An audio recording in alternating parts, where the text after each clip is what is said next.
What's up, modifiers? Welcome to the channel. Now today we've got a little bit of maintenance we're going to be doing to the 4th gen behind me here.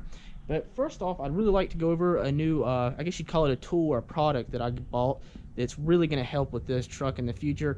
And for anybody else that has, you know, basically a pickup truck or an SUV, I really highly recommend getting. Okay, so here it is. This is something that a lot of you've probably already seen, and probably a lot of you already have if you have a pickup truck, especially one that's kind of high off the ground.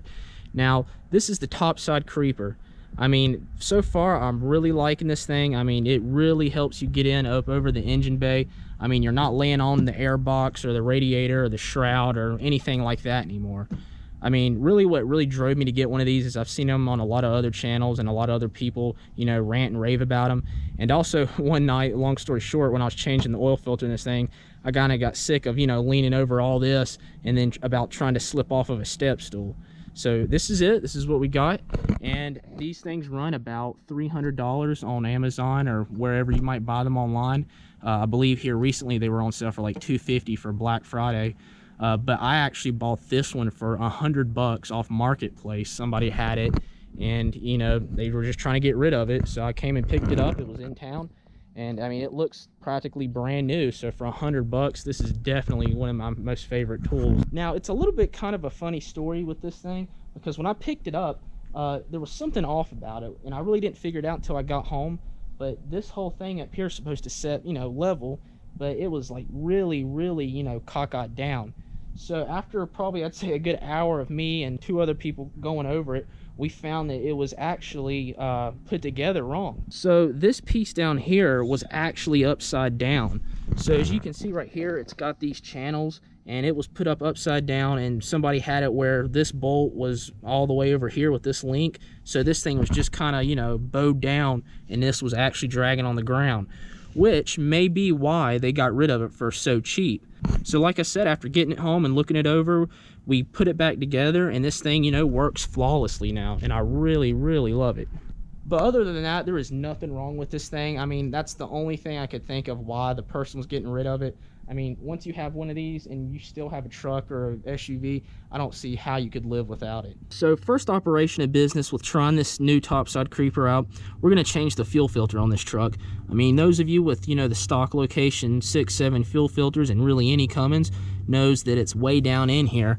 And then, you know, trying to get to it with a step stool or whatever is just a pain. Also, up on this thing, I've noticed I have a coolant leak over here, which, if you remember correct from some of my other videos, we actually deleted out a link for the EGR bypass that was all right here. So we know it's not that anymore, which was indeed leaking as well. But now this back here that goes to our heater core under the dash and the cab is leaking, and I believe it's here at this, you know, quick disconnect fitting. I'm not really sure what I'm going to do with this. I mean, I wonder if maybe just taking this quick disconnect fitting out and running a rubber hose to it with a clamp would be maybe the most reliable and simplest fix. Could be just an O-ring in here. I'll probably have to do a little bit more research on that, decide how we're going to fix that. But it is indeed leaking. As you can see, it's all dried over the manifold, and our antifreeze bottle's a little bit low, so definitely got to take care of that. So with that said, let's go ahead and take off the fuel filter and have that changed out, and I'll report back to you guys how much easier it is without, you know, a step stool in this nice fancy piece of equipment here. One thing I wanted to ask about these fuel filters that I've noticed is on these 6.7 trucks, I've had 2.59s before, there's like 2 different fuel filters for them. I mean, both made by Mopar or aka Fleet Guard. One is called like a nanotech, and then the other one is just kind of like a your normal 5 micron filter. Supposedly this one right here is a 5 micron and then steps down to a 3 micron. So I thought, you know, with these common rail systems, the more, you know, filtration you have, the better. So that's what I went with, was the nanotech. Now this is like a little bit more expensive than the regular filters, but I think the filtration will be worth it. And also, one tip for you guys that want to try this out or really get any filter anywhere, I highly recommend going to like a third-party truck shop, like a big rig shop, and grabbing one of these, because it was $20 cheaper than getting it at my Cummins or Mopar dealership. Like I was saying, this 6.7 filter is saying for 2010 and above, so I'm guessing this filter will not work on 3rd gens. Kind of weird. I guess they changed the filter housing. But I also read that on some of the 6.7s, they have a circular fuel filter as far as the port on the bottom of the fuel filter itself, and then some are oval. and that some people said that it's only 2013 and up that these nanotechs work with.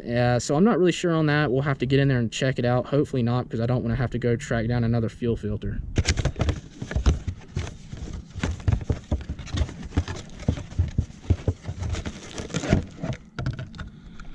All right, here we go. This is our filter right here.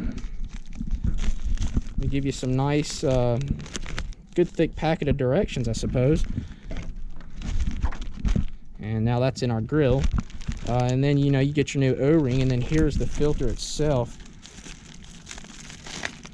So here is like what I was saying about this oval circle on the bottom.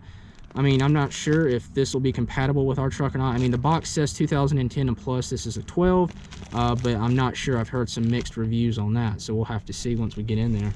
You can see how it really steps down in filtration on the inside of the filter. You can see the second layer of the filter there. Okay, so after looking at these directions, these are really nice that, you know, Fleetguard Cummins gives you.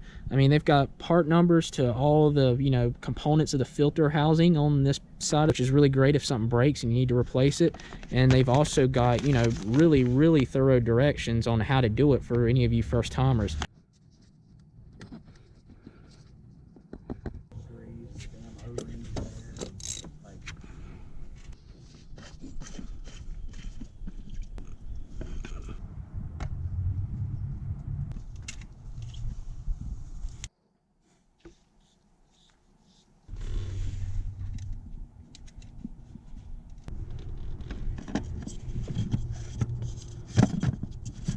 We got the new fuel filter in.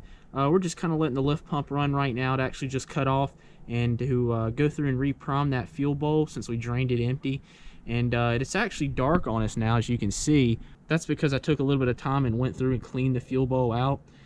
So we're probably going to run that lift pump a couple more times just to make sure we get the bowl full, and then we'll try giving this thing a crank. Wow, just like that. That was pretty good.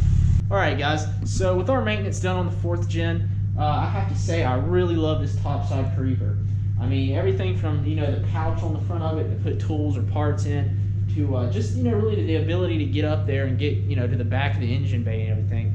I mean, it's a heck of a lot comfortable. I actually spent a little bit of a time on it cleaning the fuel bowl out because it was a little bit dirtier than I'd prefer, so I kind of went through and cleaned it out, and that took a while, which would have completely sucked if you had to use like a step stool or something like that. So definitely a huge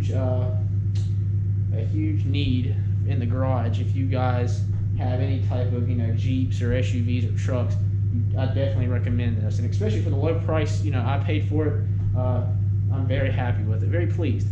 So with that said, if you can hear outside, the 4th gen's actually in high idle mode because it's like super cold out right now. I think it's going to get below freezing, which probably some of you guys up in Canada and who knows where you guys are at, it's nothing for you. But other thing it really stinks too is it's kind of dark now, and it was only like 5 o'clock and it's already dark. You know, really missed the summer months as far as that goes. So when I'm trying to make a video, it gets dark on us. So.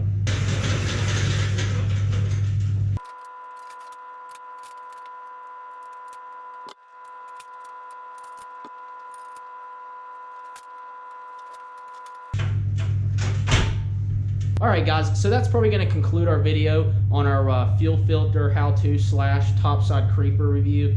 I thought I'd make a video on it just because, you know, you see a lot of them, and, you know, some people might wonder, hey, is this thing actually, you know, worth it? And, you know, like we discovered, definitely is. But other than that, guys, make sure you subscribe if you like the videos, and like them if you like them. And then comment, you know, your ideas or your reviews or your experience with the topside creeper. And then also check back in next time because we still got a lot of stuff